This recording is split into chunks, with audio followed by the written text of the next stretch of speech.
Fáilte over Cáid here. You're welcome indeed to another edition of the Irish at Home and Abroad. Now, later on in the programme, we're crossing over once again to Manchester to join Martin Logan, who's out and about with the Irish community in the UK. But this week, we're coming to you from Gurteen in County Sligo, home of one of the greatest traditional musicians of all time, Michael Coleman. And over the next half hour, we'll be taking a look at the life and times, the music and the legacy of this great fiddle player.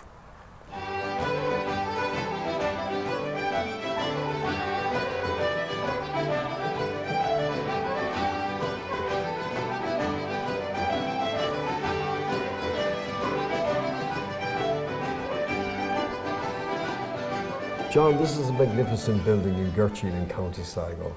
Yeah, the centre was established in 1999. It was officially opened in August 1999 after 10 years of strenuous work, raising funds and trying to get grants and all the rest. But we were fortunate, we got the site from North Connacht farmers as they were at the time, and it's a magnificent site here in the village of Gurteen. Now, we'll talk more later about the actual, what's available at the centre here. But going back to Michael Coleman, he was one of 9 children, wasn't he? Just from out the road, as to say. Yeah, he was born in Ucrania, just over the border in Killavel. He was one of 9 children, a survivor of twins. His father was a very good musician. His brothers was very good musicians, and the debate goes on until this day whether he was the best musician in the Coleman household or not. But we have no evidence of the other musicians. It's only Michael that we have records, and only for he went to America, we possibly wouldn't have those either. But you remember, you're in the heart of the Coleman country here, and it was a very big hub in the 1900s for the traditional music, especially fiddle playing. At the present now, it has changed a bit away to flute and accordion, concertina. There are lots of instruments coming in, but it was in the 1900s, it was very much a fiddle tradition that was in the area. Well, he lived and died in America, didn't he?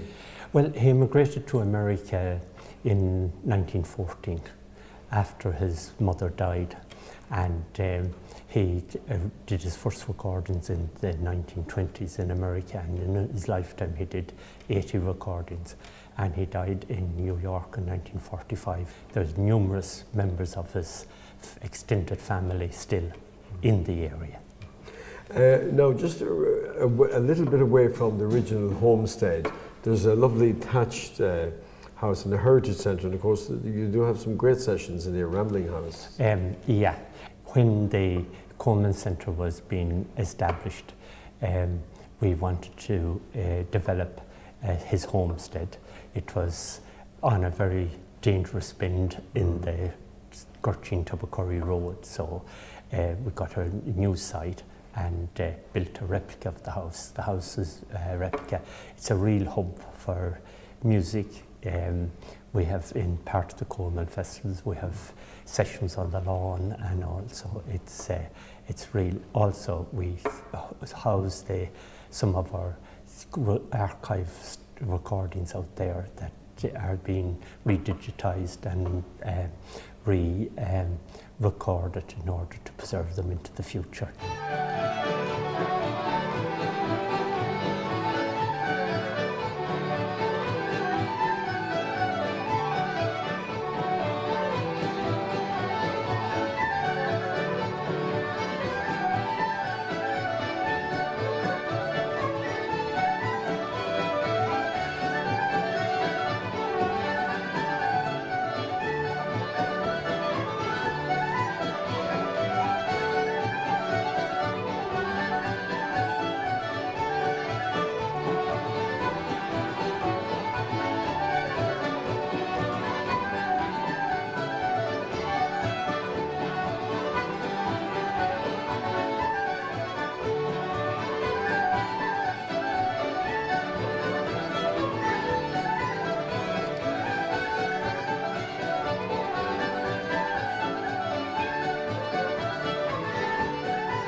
classes? We have the Coleman School of Music here. We do a comprehensive range of classes in all during every week. From September to May, we have about 12 different classes and different instruments going every week. We give tutor from the harp right back down to the fiddle, to the tin whistle. Even Music Generation is doing cello now here. We have 2 or 3 guitar classes going. Of course, Junior Davies borrowing classes, very popular at all times. This is the theatre that we do all our performances in. Wow. And many does it seat? Full house. As you see it there now, it's 132. Then we put in a row of chairs, and a row of chairs, and a row of chairs. So we can get up to 160. But now the musicians are fairly tightened back on the stage at 160. We had one night that Sean Kane was performing here, and we had the audience in on the stage here with them. He said, just let them in, I love them. And of course, you do a lot of sell-out shows because you cherish the ladies here in January. Yeah. They're sold out. You put on an extra night for them. We put on an extra night. We had Phil Coulter here a fortnight ago. This wasn't big enough, so we had to move to the church in Gurteen. So we had over 300 people in that night.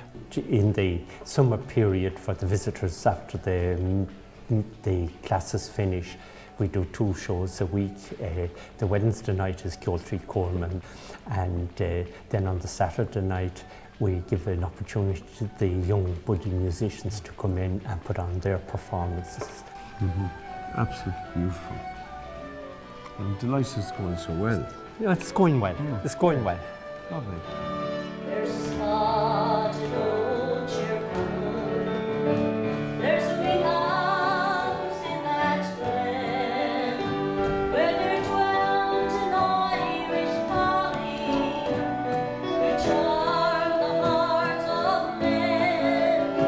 She was winsome, gay and hearty, fair and graceful as the fawn. Name was Long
The original building was opened in 99, as I said.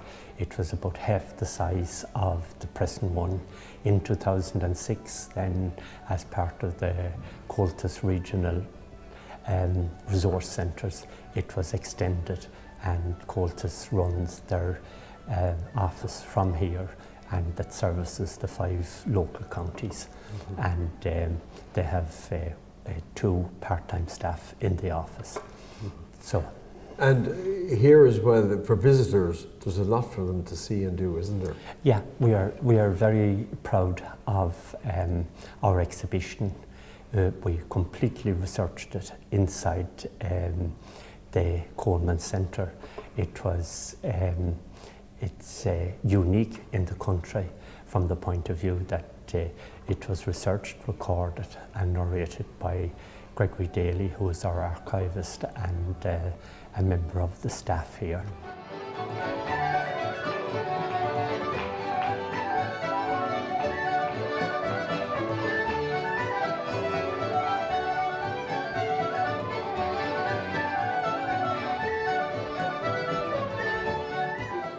And back, hop. 1, 2, 3, 4, 5, 6, 7. That's the first step.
So visitors, anybody wants to come and visit the Coleman Centres, what are the arrangements? We have the exhibition is open permanently 6 days a week from 10 in the morning to 6 in the evening. So all you can do is drop in. We have to have a small charge, unfortunately. There's a £5 per adult or 10 for a family to visit the exhibition area.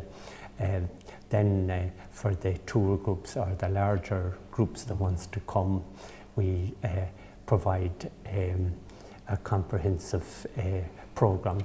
We'll even have live music in the middle of the day. You could get a live concert going on at 11 o'clock in the morning here if there was a visiting group in that required music. And we're quite proud of the fact that we're flexible enough to organise good solid Sligo music at any time of the day for any group that's visited. But of course, the problem is we have to charge for it. Yeah, of course, yes. Well, nothing's free nowadays, as they say. So people want more information about the centre here. You have your own website and that, yes. We have ColemanIrishMusic.com. That's our website. Has been running for the last almost 20 years now. But at this point in time, we're developing a new website. We're revamping it. We're extending the music shop that's on it. We're extending the shows in the theatre and all that. So with the help of God, in January there'll be a new ColemanIrishMusic.com with a very comprehensive music shop and a very detailed programme of in for the theatre up on the website. Fantastic. Final question. What do you think makes the South Sligo style music so famous? Well, I think if I was able to explain that one, I wouldn't be here. But a lot of it goes back to Michael Coleman and his cohorts, James Morrison and Paddy Kilorton, and those that went to America, did the recordings, and then the recordings came back across the sea again, and it was nothing new in the 30s and 40s that there'd be a whole number of people gathered in a house to listen to the recordings that had come back from America. But also the South Sligo style has its own very much rhythm, very much its identity. So it's something that we're very proud of. That's one of the ideas behind the archives, that we'd preserve it for the generations to come to hear it. Nowadays, with all the influence of going, the younger musicians are inclined to adopt other bits from other styles. So, but still, the South Sligo style is very solid, and you'll get it in the Coleman Centre if you come. Well, we wish you continued success, John, and thank you for showing us around. Thank you very much. Thank you very, very much. All right, it's almost time for us to go, but before we do, just to remind you that after the break, we'll be crossing over to join Martin Logan in Manchester with some more great stories featuring the Irish community in the UK. And we're going to leave you with Coleman with a selection of jigs. So until next week, slán go fóill. We sincerely hope that you enjoyed tonight's performance, and be sure to tell all your friends at home and abroad about the wonderful Coleman Centre here in Gurteen in County Sligo. You're welcome at any time. The centre is open 6 days a week, and there's concerts and everything going on, so we'd be delighted to see you and play some music with you and entertain you, and that anyone that comes can use the broad range of facilities here in the centre. So we're going to finish, as I said, with two jigs. The first one is called the Kilmavee jig, and the second one is called the Cat's Meow. So Chinna Will, Slán Slán Anish.